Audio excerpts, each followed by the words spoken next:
I'm Edward Sturton. Welcome to Sunday. For all the people back on Earth, the crew of Apollo 8 has a message that we would like to send to you. In the beginning, God created the heaven and the earth. And the earth was without form and void, and darkness was upon the face of the deep. Astronaut Bill Anders reading from the book of Genesis on his Apollo spacecraft during the first manned orbiting of the moon. The religious dimension of the Apollo program is not perhaps the best-known aspect of the moon landing story, but it's fallen under the spotlight now because of an auction of NASA memorabilia which has just begun. Among the items for sale is a Bible that was taken to the moon. Carol Mersch is the author of a book called Apostles of Apollo, and she describes the so-called Lunar Bible like this.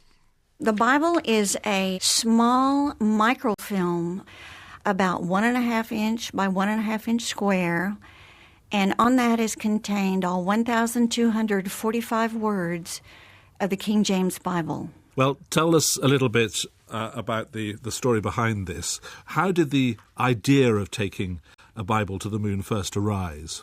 The Bible was landed on the moon by Apollo 14 astronaut Edgar Mitchell on February 15th, 1971, and he had carried the Bible on behalf of a NASA scientist and chaplain by the name of Reverend John Stout.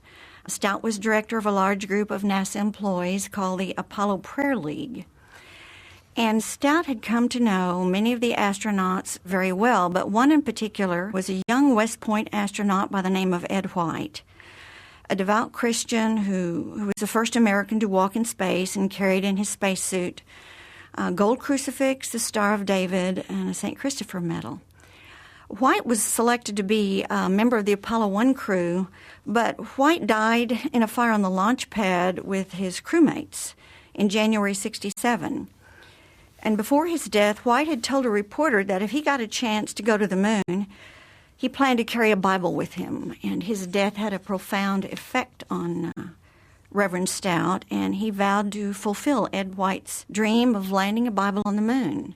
That's when he located the microfilm Bibles that were made with a new technology at that time that allowed them to reduce large documents onto a tiny piece of film, and fortunately, one of the first documents they had selected was the King James Bible. Well, Apollo 1, I think, was in 1967, and you said that the Bible finally landed on the moon with Apollo 14, which was, 4 years later. Am I right in thinking there were a couple of attempts that failed between those two dates? Yes. 2 previous missions had also attempted Apollo 12 and Apollo 13, and Lunar Module pilot Alan Bean agreed to carry a single copy of the microfilm Bible with him. However, due to an error in stowage, it was stored on the command module where it orbited the moon and never descended to the lunar surface. So while Reverend Stout was disappointed, he turned immediately to Apollo 13, and he found a willing steward in Commander Jim Lovell. But as you know, Apollo 13 had an onboard explosion and never landed on the moon. So that's when they turned immediately to Apollo astronaut Edgar Mitchell, who agreed to carry them as a personal gesture for the Apollo Prayer League. 100 of them actually descended to the lunar surface. Most were given out to dignitaries and politicians such as Bob Hope, Richard Nixon, George Bush, and many were lost at that time, so very few are left in circulation, and the one up for auction is truly a rare historical and biblical artifact. It does shed a fascinating light on the degree to which religion played a part in the Apollo mission during its glory days, really, I suppose.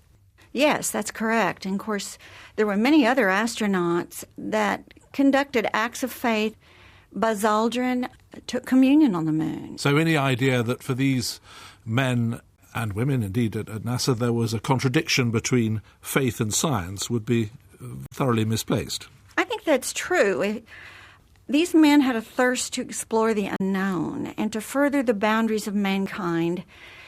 They had great faith in themselves and in their creator, however you choose to define a creator. And I think from that aspect, the combination of science and spirituality were not incompatible. And actually, I think Apollo 17 astronaut Gene Cernan, who was the last man to walk on the moon, said it very well when he said, I don't care how you choose to define God. He has to exist to have created what I was privileged to see. Carol Marsh.